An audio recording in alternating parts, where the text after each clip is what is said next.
What's up everyone? Today I'm coming at you with a slightly different video. This is for a Kickstarter that is in progress called the Hunters AD 2114.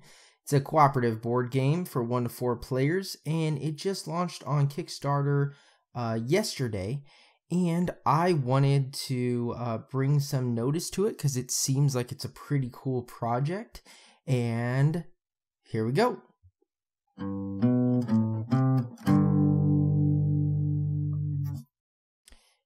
In the year 2111, an asteroid struck the Earth with devastating consequences.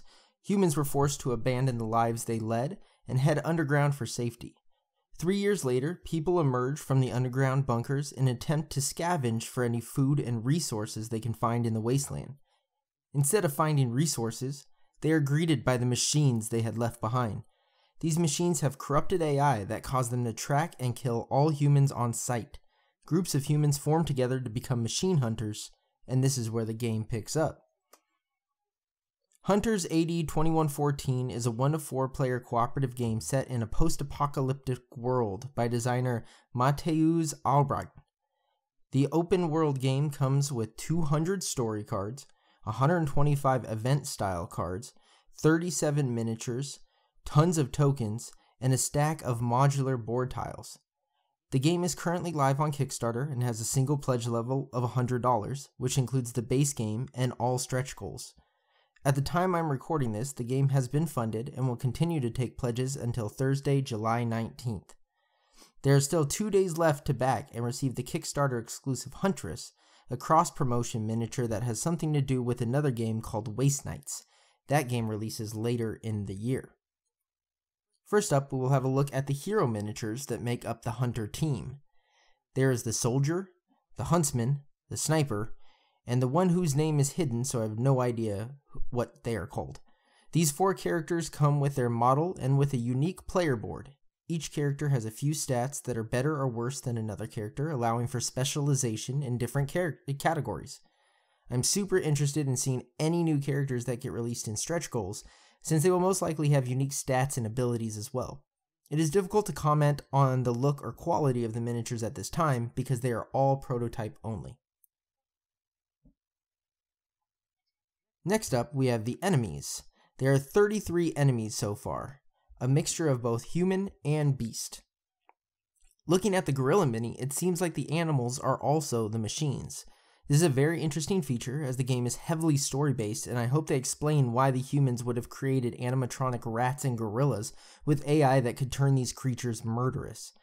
I am also interested in the size comparison of the robots versus the heroes, versus the bandits. We are given one clue in a prototype picture that shows a few of the models together.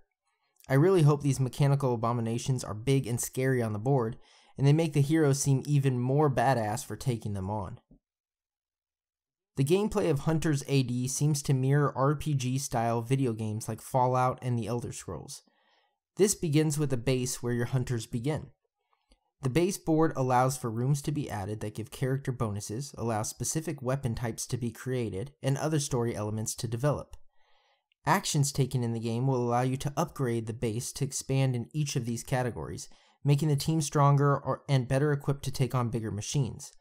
I am so down with this idea, I do not know how to properly describe how badly I want to test out this mechanic.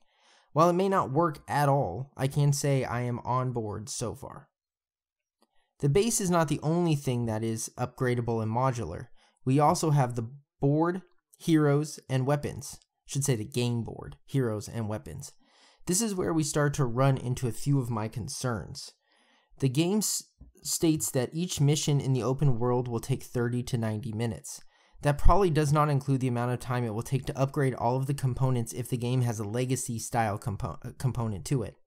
As of now, I do not know how one game rolls into the next, but if I spend all my time upgrading weapons and my base and my hero all to just lose it at the end, it will feel like a waste of time. As you can see in the slides I'm showing you, the weapons can get slotted into the hunter's sheet. Those weapons also get attachments slotted onto them. Those weapons are built with resources that come from the story. So each piece is connected to a ton of other pieces that would be super frustrating to have to put away, and is guaranteed to mean your first game will be way longer than 30 minutes as you try to learn all of these pieces. This is because there's so many moving pieces, this game may move to a snail's pace while trying to learn all of the terminology and iconography. Some gamers are completely into that, I am one of them. I love big, beefy games with a ton of components.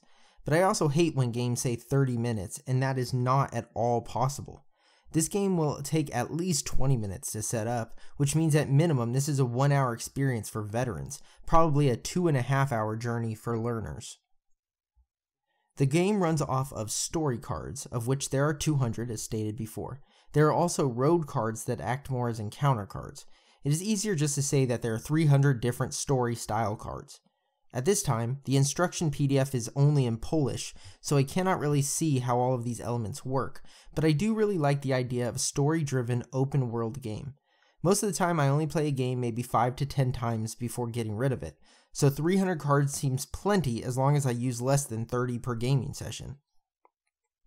Finally, we have the modular boards, which look absolutely amazing. True, they are currently just a prototype, but wow, the art is incredible. I really like modular boards, and I think they add a lot to the replayability.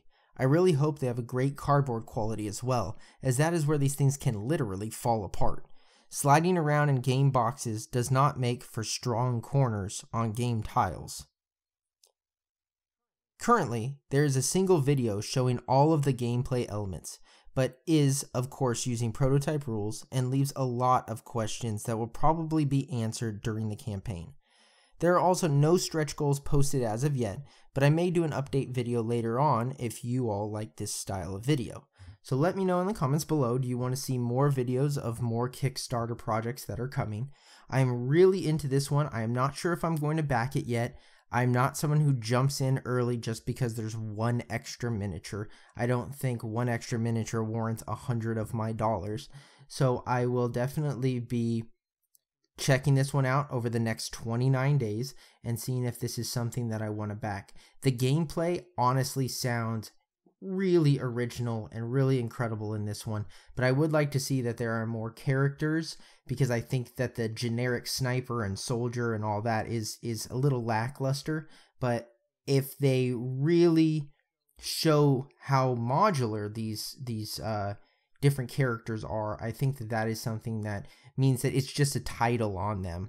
Maybe even having the sniper where it says sniper on this piece of card here, maybe that's a little lower and you can write in the person's name or something like that, and make it more of that video game feel of creating your character. That's just some simple ideas that I have about this game and how fascinated with it I am so far. It's definitely one to watch, but let me know down below, is this a game that you had on your radar? Is it a game that you think that you will be backing? Other than that, I will see you all next time, and have a great day.